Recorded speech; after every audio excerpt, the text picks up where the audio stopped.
Hello guys! Magandang araw po sa lahat.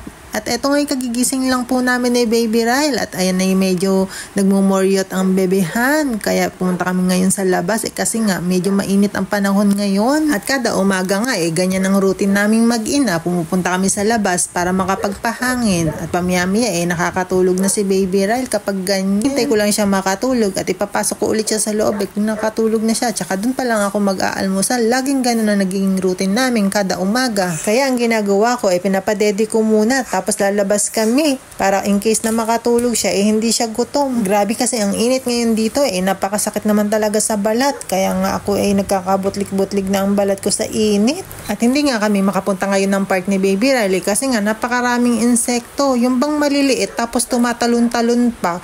Baka kasi pasukan siya sa tenga kaya natatakot din akong dalhin siya doon. Kapag kasi magsa-summer dito parang nagdidiwang talaga yung mga insekto sobrang dami kaya naglalabasan talaga silang lahat. Kaya dito lang kami lagi sa loob ng bahay ni Baby Ryle. Sobra kasing daming insekto ngayon, nakakatakot baka kagatin si Baby. Minsan nga nagugulat na lang ako, may biglang sumusulpot na bubuyog na galing sa lupa kasi nga doon sila namamahay at hindi sa puno. Kaya kahit dito sa labas ng bahay saglitan lang kami ni Baby Ryle. Mas madalas na rin kami talaga ngayon sa loob ng bahay. Kaya ang ginagawa namin mag-ina puro laro paggising siya. Yun na lang ang ginagawa namin kasi nga hindi na kami makalabas ng maayos sa dami ng insekto. Salamat po sa panonood.